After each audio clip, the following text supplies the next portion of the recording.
are doing well. Going to be checking out the stock market, trying to find some patterns that may have developed this week. I did do a lot of analysis, or just spent some time last night looking at some stocks and just the overall market and stuff, just, chilling out. But I got some tea with me. Let's, start analyzing some stuff. I mean, the SPY had a really interesting week because we started by ripping up. Here. We started the week by bouncing at the support. We shot up to 470, which is a near term since November, a pretty significant resistance. It actually failed that resistance quite strongly, and then we the line that we actually deemed to be significant, it got bought up right before that and shot up. So overall, this 470 is really giving the market a lot of trouble. But this rising support is also really confirming itself to have some decent volume as well. So this could really go either way. Like, this is gonna get real intense real soon. I mean, maybe within 2 weeks we gotta break to the down or upside significantly. So we'll definitely have to see what happens. But even if we do break the 470, 480 is, we barely touched 480 that one day. So getting to the pretty intense zones where the market's rejecting it. But yeah, let's see a weekly candle, how that looks. Again, I look at this and I just say we are extended. I would not be surprised if we come down.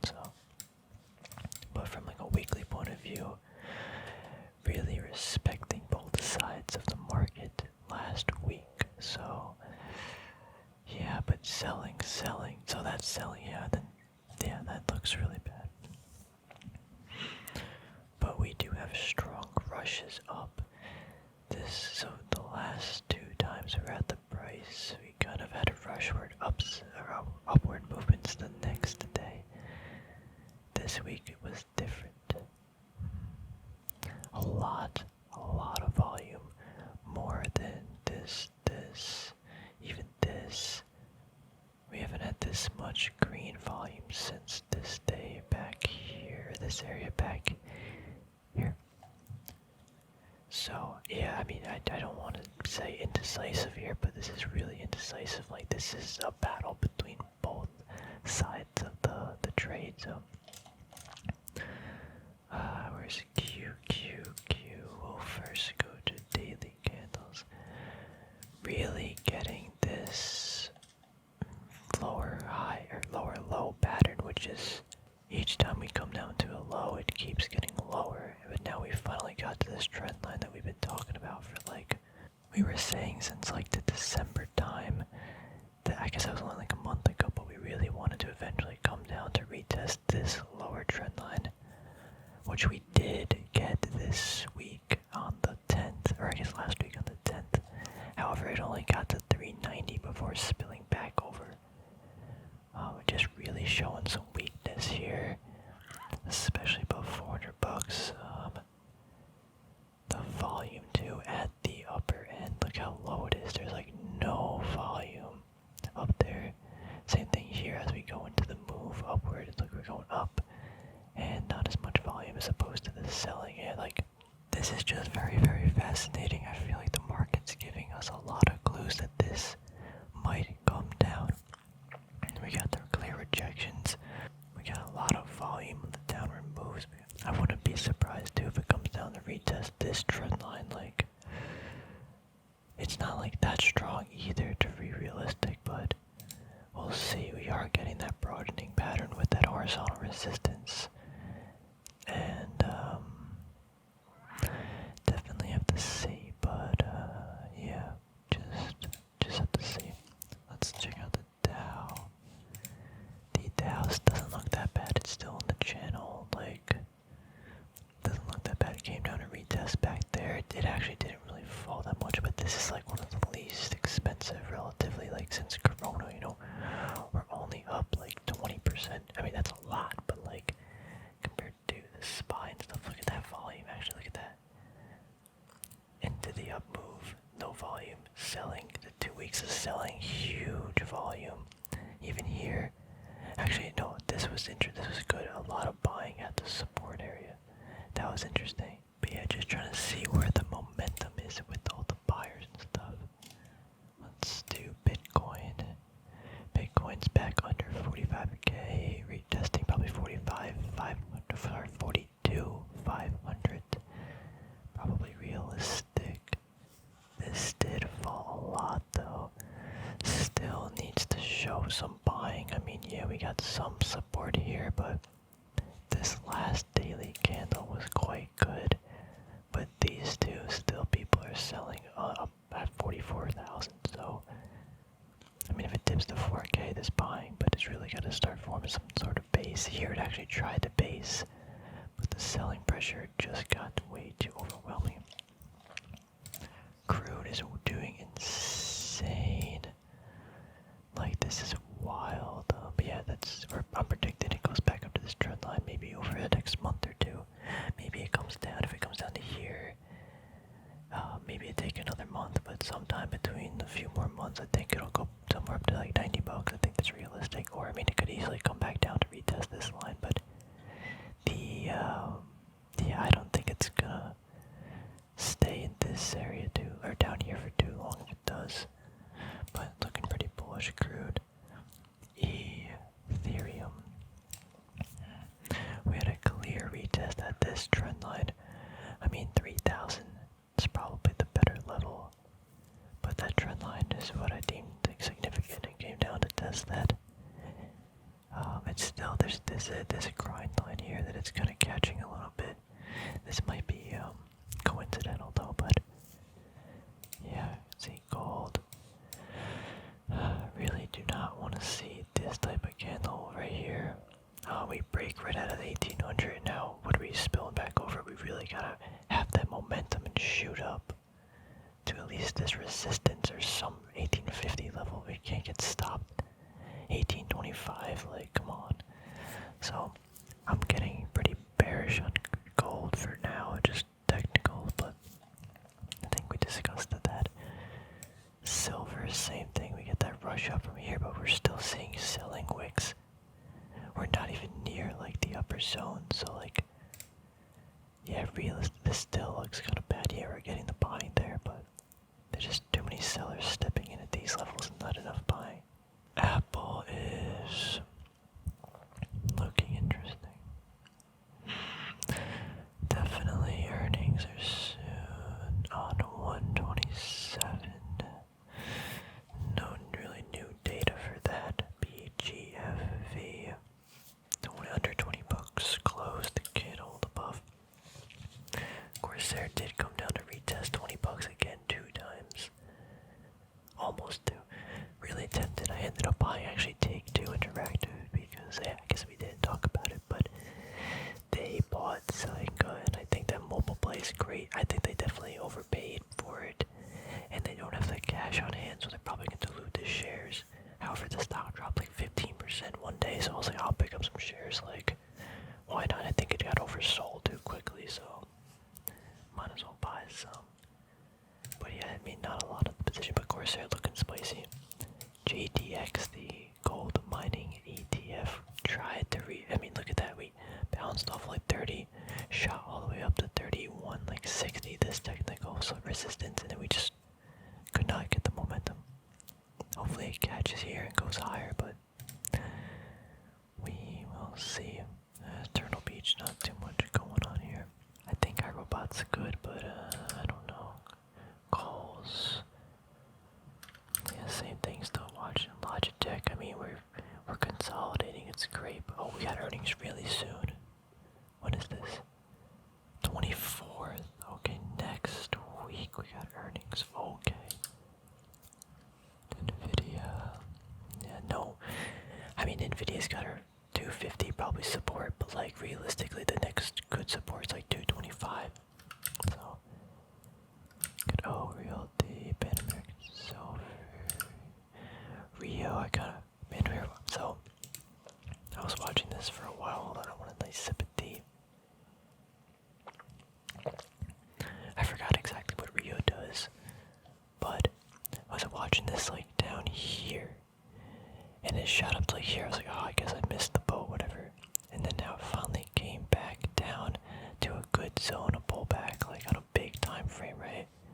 Like that was a support, like clearly. So, and then it bounced there, even shooting past this all-time, but that resistance, and man, like that would have been such a good entry, or at least wait for. So these are weekly candles. So wait for the 1, 2, 3. This week, maybe not, but once I guess this week would be. I mean, you're already like well off the support, like 5%, but that gives confirmation to at least you're gonna go to some higher resistance zone. But yeah, commodity play would have been nice, but it got kicked off my watch list. SM Energy's probably going to 40 to 42 bucks based on all this. Actually, we're getting like this double bottom, but like I wouldn't say it's a cup and handle, but yeah, that is interesting. A nice W pattern. Definitely gotta watch to make sure it's not like a double top.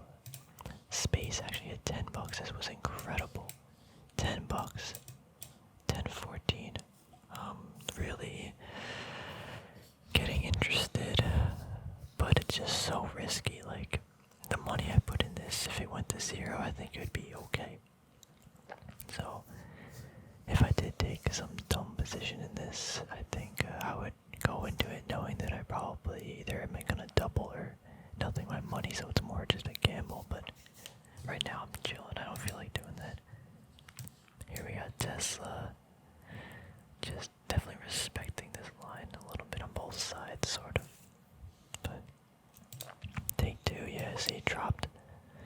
Literally 1 point dropped like 13 something %. So I was not. Wow, yeah. Actually, I bought that high 148.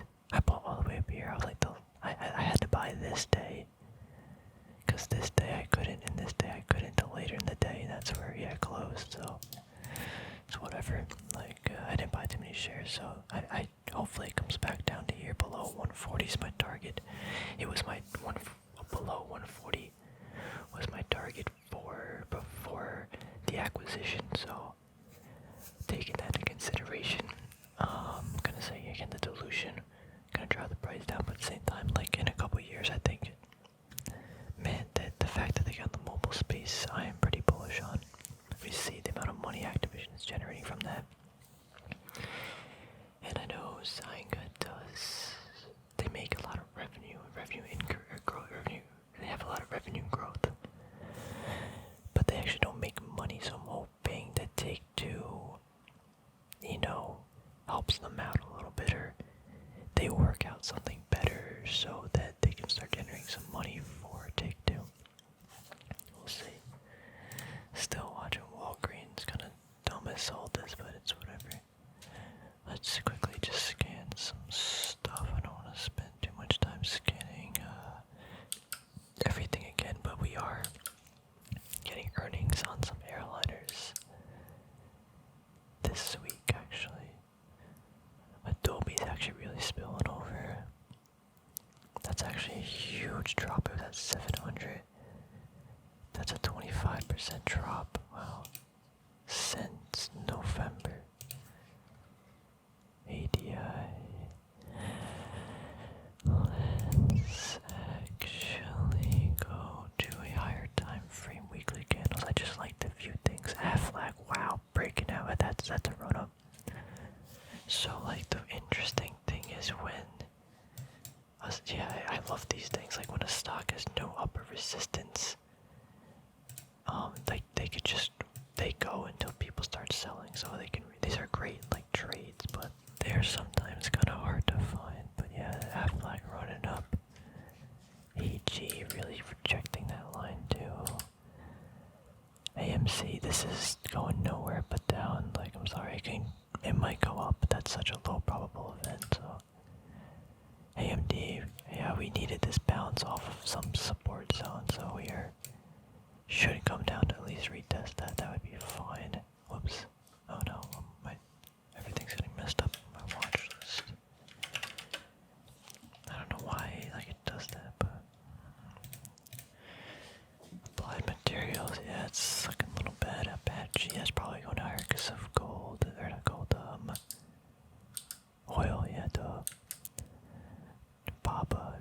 trying at this zone over here. Yeah, I mean, just pop up. At least we're getting in by due to a rounding pattern. Big lots. BB, yeah, this would have been, oh man. This pattern right here, and then it breaks out of this resistance, it closes the gap, probably going to 36 easily. But like, is this on my watch? No, I'm gonna put it on the watch because this looks so spicy. If it does come back to retest like 30, I'm gonna be keep my eyes kind of peeled. Berkshire Hathaway running up a lot. Got Caterpillar. CCL. Like even Clorox. Moving up. There was something about BP. Oh yeah, I want to see. Let's scan the oil stuff really quick because this stuff's looking spicy. Natural gas had a crazy week last week. Was up like 12%. And then it went right back down 12%. So very fascinating. So I got the BP we're watching. The COP. No, which one was it? Chevron too. You know, might be pushing up to all-time highs really soon. Fang, no, Hess, no. I think it was Sunco. Got Oasis, Occidental, Phillips. All Pioneer, look at that breaking out. Where is this going? Oh, it's still... Yeah, it still has another one ahead of itself, 230, but not like that bad. Where were we? Yeah, Suncor, SU. I mean, I don't like this pattern that much. Kind of broke out. Yeah, we're fighting it. The sellers are trying to fight it, but here's a VLO. The whole. Oh no, it's not the thing. But this is looking pretty good too. Yeah. That's looking spicy. I gotta make a note of this too. 1 second, where's my paper? VLO. Okay, dude, yep. I mean, we got. It's almost like an ascending triangle too. We got the poke here, the pokes here. If you want to label that, right? But, yeah, this is looking pretty good. XLE, the ETF, kind of breaking at it. So, yeah, super significant. Not only broke, I think we talked about this last week, but it broke. Actually, we couldn't have. But we broke this trend while also breaking this horizontal one. So that's a big rush on some pretty good volume. Like, this is probably the XLE over a long period of time, probably going up 20 more percent to about $80. I think 78 is what I labeled significant. Definitely have to see if it does, but I mean, it'll probably chop around though, so it's not like it's just gonna go straight there. And Exxon is carrying me right now.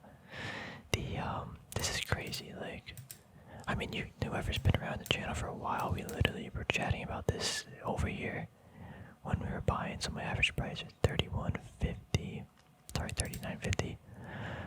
We're up over 80% with about 9% dividend because we held on to it for over a year. So let's just say here, or we definitely had a year, but definitely got probably 5 or 6 dividend payments because I had some shares prior to the sell-off. Was it down here? Yeah, it was. Yeah, just absolutely crazy. This is carrying me, so I mean, I definitely bought a lot of bad stocks in the past, so and I have some bad things in the portfolio, so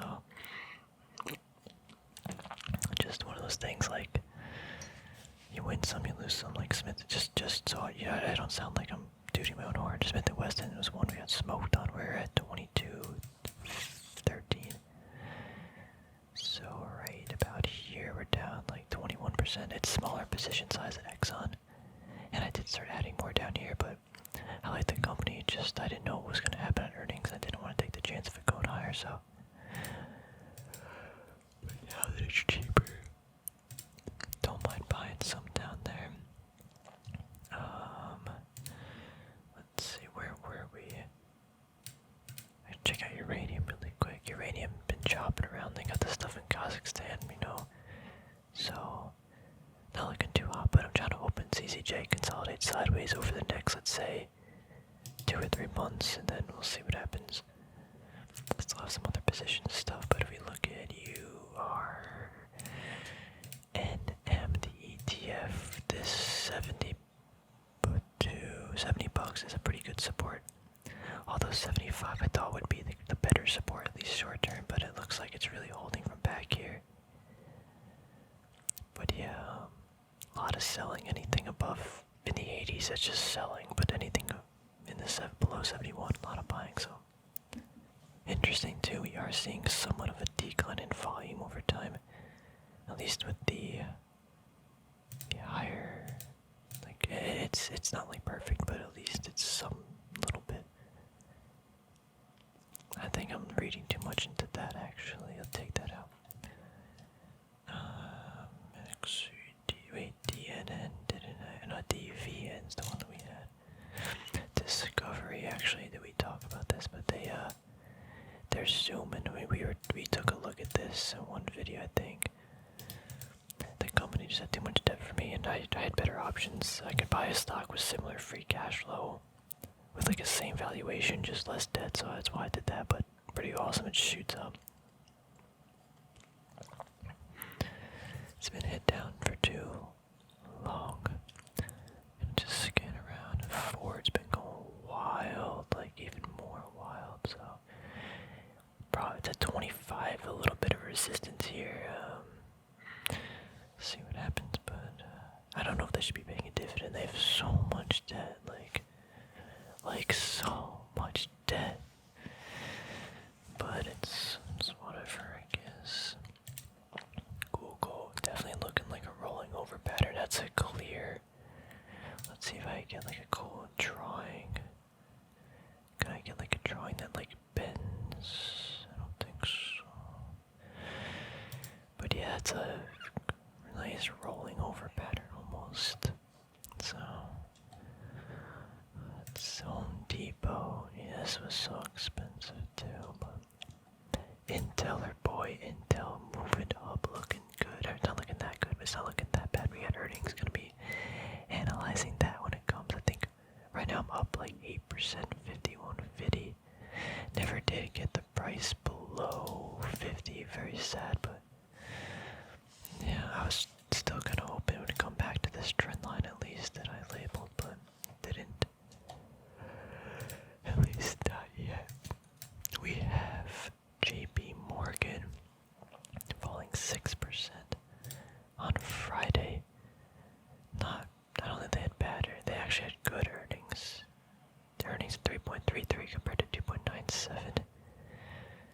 But I guess it wasn't as good maybe as they expected, or I don't know. I don't know anymore. Las Vegas Sands ripping up. What was the news on Las Vegas on Friday? Stock slide as bank reports earnings, Dogecoin stores, what else? Kind of want to see if they mention it. Oh, so JP Morgan had a beat in estimates on revenue above expectations. The bank released blah blah blah, the stock. Why'd it go down though? Let's see if they mentioned Las Vegas Sands, LVS. Dogecoin, how much was Dogecoin up? It was up 9.4%. What? Las Vegas Sands jumped 11%. Has been rising this week. Some analysts see a bright future in the stock. And regulatory concerns from China rose 7.3. What? Oh, wind resorts rose 7.3% because of regular. Yeah, okay. I mean, I feel this sound that just reading that sounds like, oh, they're buying the stock down here and they're like, oh, let's bump it up a little bit, put out some good news and stuff. So right before an estimated earnings, probably in a week or two. I don't know. It just sounds like, hey, buy this stock. We want to get rid of it, or we want to sell. Hold on, this is important. Where did I just see that too? Yeah. Okay. This is one reason why I bought Take Two. Also, let's see this. Where is it? what day was this? 110. So we have an upgrade to overweight 185. We have a downgrade to 170. We have a lowers the Wells Fargo maintains overweight, lowers price target to 190. We have Take-Two's neutral from buy, so downgrade from 216 to 117. So 170. Explain to me how Take-Two buying the mobile giant right now, getting into that market, adding it to their portfolio, and with mobile gaming increasing rapidly every single year back to back, they're downgrading this stock, not because they think it's gonna probably have, I mean, there's definitely a probability it will hurt Take-Two Interactive's business. They're downgrading the stock because they want to buy. Simple as that. Maybe not simple as that, but that's my thesis on that. There's no reason to downgrade this stock that much. You look at the financials of both companies, they seem pretty good. Take-Two is a lot better than Zynga or ZNG, whatever the companies. There's so much growth potential in owning that mobile space now. The fact that, I mean, I don't know what the stock price is going to be. I don't know if I'm overpaying at Take-Two at this current level, but they're already saying from 216 to 170. They're saying because that addition of that company, that acquisition, they're downgrading it. Like, I mean, actually, what is that? 30, 46. 46 divided by 216. They're downgrading it over 20%. They're not doing this because they're doing it because they want to buy and they want. Just keep this in mind. In like a few months, maybe a year from now, maybe probably less than that, probably a few months, we'll probably see, oh, they upgraded the stock because, oh, the Zynga thing is great and blah blah blah blah blah. They're just doing this to like so they can pick up shares. It's just see this all the time, and that's just how it kind of works. You just gotta play the game. I guess you gotta understand playing the game, you know. But I mean, maybe I'm wrong with that analysis of that. But like, if you heard of another company, you know, going out buying another pretty good company with pretty good revenue growth and similar business and capturing that market space, like, would you just say, oh, I'm gonna cut my target of this company's market cap by 20%? Like, I don't know. Again, did they overpay for the company? Yeah, a little bit. Did they can do the shares? Yeah, a little bit. But like 20% discount, your target is 20% decrease. I don't know anymore. But from the things that I've been noticing in the market, same thing with Exxon. Like again, like that's good. Exxon, like oh, this oil will be dead. We literally were seeing hedge funds at under $45 say that they were cutting their price targets. And then what happened? I think this was the day. What happened 120 days later? After it hit, so from here it sells off another maybe 20%. They're buying down here. There's people buying. We secretly see it. They're buyers. They're buying. As it goes up a little bit, oh, now they already made their 20-30% gain. This is 20, maybe not, probably more realistically 10 to 15% gain. Now they say, we have our position. Hey, upgrade this stock. Say it's a buy. Now that's a buy. Oh, okay, the market gets a good reaction. Now from where their actually probably average price is like even say 38, they're not even $40. They're up like 20-30%. Now they're all of a sudden up 50% because they're just telling everyone to buy it. It's a great buy. So just when they see opportunities, the hedge funds and the markets and stuff, whatever those things are, and they want it, they say to sell. That's just the name of the game, and then they buy it, and then they say, hey, it's a great stock, everybody, let's buy it, and then there you go. So anyway, I think I rambled on that for too long, but it's just so important. Like, it never, I don't know, it's just so important, I guess. What's going on over here? Getting some type of like buying over here. is this? Qualcomm. Interesting, look at that. That's a really bad rejection here. Rejection, rejection, reject. But we're buying, but a spill. Spill here. Shopify tanked. Look at that, it was at 1700 at one point. Wow, that's actually 40% drop from the high. This is very significant on Shopify too, because we broke this massive trend. Like people, I feel like people aren't picking these, are like noticing this, but like this is significant. 1100 is a significant zone too. Like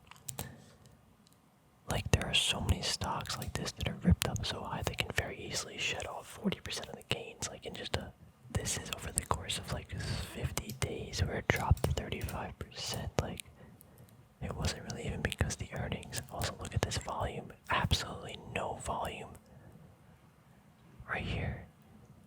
Once it rejects itself here with these scandals, with that lack of volume, huge spillover the next day or 2 days later. Wow. Very, very fascinating stuff we got going on here. 50, fascinating. Winter sorts up. Because the news here, Sanka, yeah, things shot up because I think when they made the deal, like they said they would buy for this price, you know, but yeah, this is literally like a 40-50% gain, like overnight for CNGA. See Zillow down. More. Zillow's almost looking attractive because it shot down so much. Like this is crazy. I mean, that's 72%, but 60%. You know, that's a big drop. That's a bad investment right there. You know, overpaying for an investment potentially. What's Verizon doing? Oh yeah, Lockheed's doing some good stuff finally. We're finally ripping back above this level. I'm actually in the green now for Lockheed. So that's exciting. Let's see, anything else we want to chat about? Foot Locker, last thing probably. We had a good rip up, but it kind of sold off. Got rejected at like 45, but now we clearly saw buying at 40. So I still would like to add below 45, but I don't know. I'd rather just buy something else. But I have enough shares where I'm like, okay, I have a position. I don't feel bad if this thing rips up, and because we did so much analysis on it and like just learning about the company and stuff, and it seems good to me. I don't know, but I just don't know if I care that much. If it goes back to like 40 though, under 42, I think I'd probably buy some more realistically. Yeah, my price right now is 42. Yeah, I would not be surprised if they go back to a 40, even 50-cent dividend. If they do a 50-cent dividend, let's say you get it for 45, so that's a $2 dividend. 45, that's a 4, wait. What did I just do? Yeah. Right now it's a 30-cent dividend. And then you obviously multiply it by 4, and then you divide it by, let's just say you get it for 45 bucks. I'm being a little conservative, as a 2.6. But yeah, I'm anticipating obviously that it to be a little bit higher. Yeah, not 30 cent, probably definitely a 40-cent dividend. I think is very foreseeable in the near future. Very near future. What did I just do? Yeah, if we get it for 45 bucks, that's a 3.5% yield. Yeah, even like a 50-cent, I think they generate the free cash flow, but they have like no debt, so yeah, it looks great at these levels. Actually, I convince myself every time I see this stock. Sure, it looks like it keeps going down. It looks bad, but like the financials are telling me other things, and especially if we start seeing like downgrades here. We got UPS adjusted Foot Locker priced from 59 to 48. Like from 60, yeah, we're seeing downgrades. 60 to 42, 42 price target. This is January 4th. So even at that, the stock still kind of shot up a little bit. So if let's see, target Morgan Stanley 247. No news really. Yeah, this could go lower, but it's super cheap, and there are hedge funds buying this. I'm just it's too cheap. Like, if it goes below 40, like that's just way too cheap, and it could. And I'd have to buy some, like, I'm not saying you should, because you gotta understand your risk and the portfolio and everything like that, but for me, man, it would be spicy. But yeah, let's get rid of some of these things. Anyway, I think I'm done chatting for now. Hope you enjoyed the video. I'll talk to you guys soon too. Probably, I think I'm gonna keep doing only 1 or 2 videos a week. It's just,